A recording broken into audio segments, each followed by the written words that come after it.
Over coffee last autumn, a woman I know shared something that stayed with me.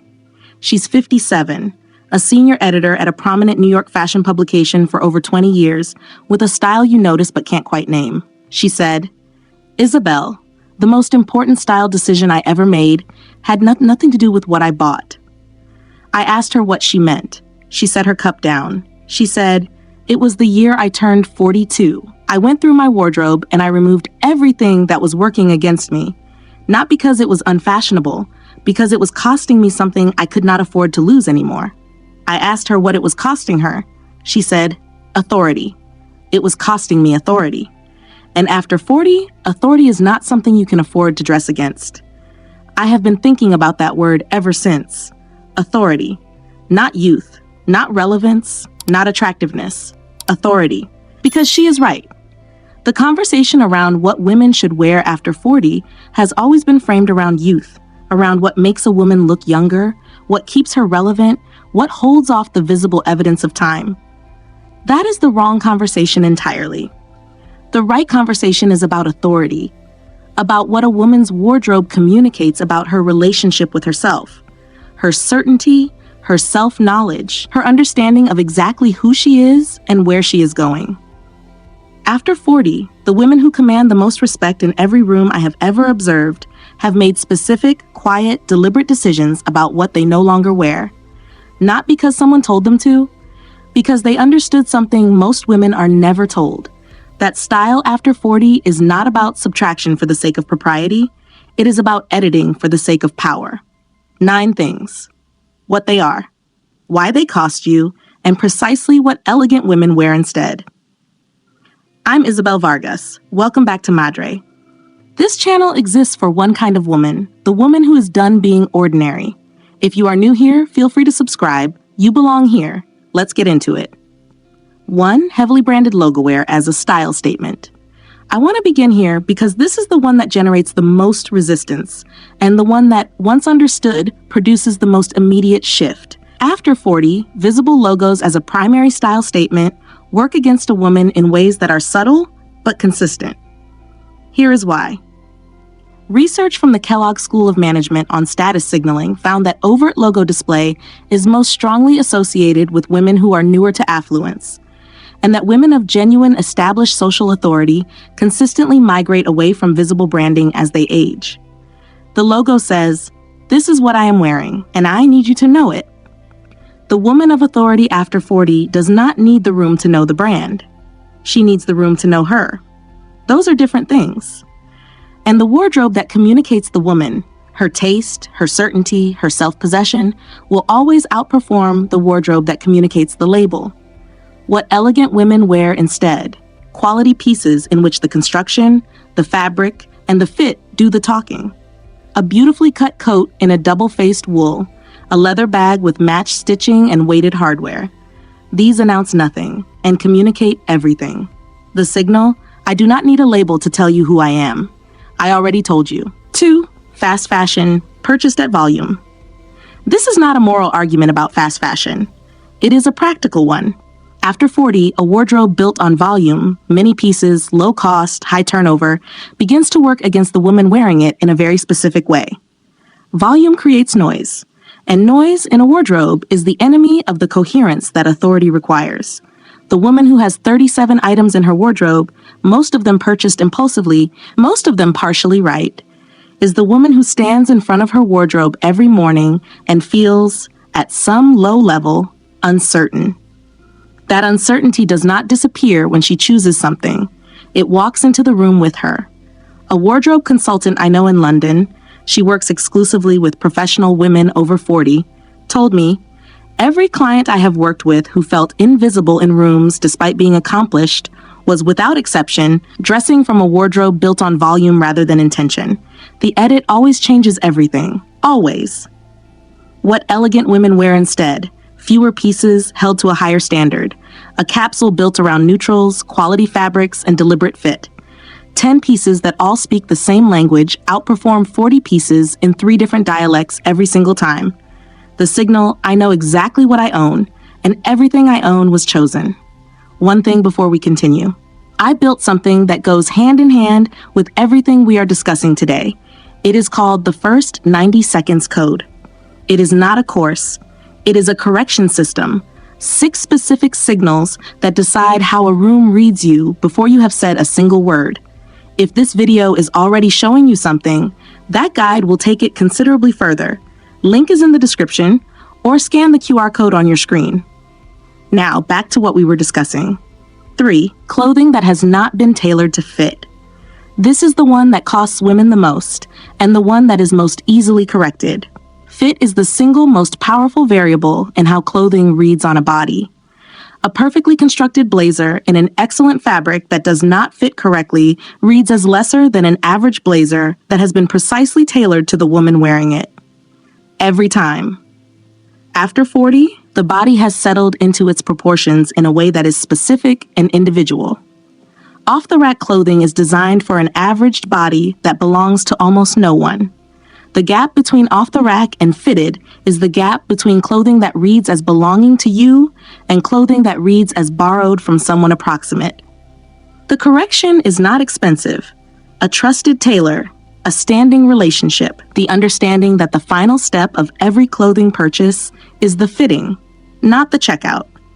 In Italy, this is so deeply embedded in the culture of dressing that buying something and wearing it without alteration is considered a form of carelessness. In France, the relationship with the tailor is treated with the same continuity as the relationship with the hairdresser. In the United States, it is the most underused tool in any woman's wardrobe. What elegant women wear instead? The same pieces, fitted. The blazer taken in at the waist, the trouser hemmed to the precise break. The dress adjusted at the shoulders until the seam sits exactly where it should. The signal, everything I wear was made to fit me, because I am worth the adjustment. 4. Shoe trends that compromise the walk. I want to be precise here, because this is not an argument against heels. It is an argument against shoes that change how a woman moves. After 40, the way a woman walks is one of the most powerful physical signals she sends. The unhurried pace, the ease in the body, the sense of a woman who is entirely comfortable in the space she occupies. A shoe that compromises that shortens the stride, that produces visible discomfort, that requires the woman wearing it to think about walking rather than simply walking, undoes every other signal of composure the woman has built. Research on gait and social perception from the University of Portsmouth found that observers assess physical confidence primarily through walking pattern, pace, fluidity, and consistency of stride, rather than through any static physical characteristic. The walk is the signal. The shoe must serve it. What elegant women wear after 40, a heel they can move in completely, a block heel, a kitten heel, a quality flat in a leather that holds its shape. The test is simple. If you are aware of your shoes while wearing them, they are wrong for the occasion. The signal, I move through every room like I own it, because nothing I am wearing is fighting me. 5. Overly casual fabrics in formal contexts. This is one of the most quietly damaging wardrobe decisions women make after 40, and one of the least discussed. Athleisure worn outside its context. Jersey dresses in rooms that call for structure. Linen, unwashed and unironed, in settings that require a degree of formality. The fabric speaks before the cut does, before the color, before the silhouette. The room reads fabric texture as a signal of how seriously the woman wearing it has considered the context she has walked into. A woman I know, she manages client relationships for a private bank in Zurich and moves between European financial centers regularly, told me that in Swiss and German professional culture in particular, fabric choice is read as one of the primary indicators of professional seriousness. She said, in those rooms, a woman in jersey is working twice as hard as a woman in wool before she has said a word. What elegant women wear instead, fabrics that hold their structure through the day, a wool crepe trouser, a silk blouse, a ponte blazer, fabrics that look at 5 in the afternoon the way they looked at 9 in the morning. The signal, I considered this room before I dressed for it. 6. Costume jewelry that has visibly aged. Every woman has it. The pieces accumulated over years. The statement necklace from a trend that has passed. The earrings that have lost their finish. The bracelet that was once gold and is now something approximating gold. Worn beyond their life, these pieces do not add to the outfit. They add a note of entropy, a visible evidence of something that has not been maintained, that the eye registers before the mind can name it. After 40, jewelry becomes a more powerful signal, not less. The pieces a woman chooses to wear close to her face and hands at this stage of her life communicate something specific about her standards and her self-awareness. A jeweler I know who has worked with clients across New York and London for over 20 years told me, "The women who age most beautifully in terms of their jewelry do not have the most pieces. They have the most honest relationship with their pieces. They retire what has lived its life. They invest in one or two things that will outlive them, and they are never confused about which category a piece falls into." What elegant women wear instead? A small number of pieces in genuinely good metals, solid gold, sterling silver, or quality vermeil, that improve with age rather than degrade. One pair of earrings worth wearing. One bracelet worn daily until it becomes part of the woman herself. The signal, what I choose to put on my body, is held to the same standard as everything else about me. 7. Overly trendy prints and colors as a wardrobe foundation. There's a distinction I want to draw here, because I am not arguing against color, and I am not arguing against print. I am arguing against building a wardrobe foundation on trend-driven colors and prints that will date themselves within 18 months and take everything around them with them. After 40, the wardrobe that commands authority is built on a foundation that does not require the fashion calendar to validate it. Neutrals, deep tones, the colors that have been elegant for 100 years and will be elegant for 100 more. Camel, ivory, charcoal, navy, chocolate, burgundy. These are not boring. They are permanent. And permanence in a wardrobe is the foundation of the kind of authority that does not require a trend to justify it. What elegant women do instead? They build the foundation in permanence. And they introduce color and print deliberately, in one piece at a time, as an accent rather than a statement. A printed scarf over a neutral outfit.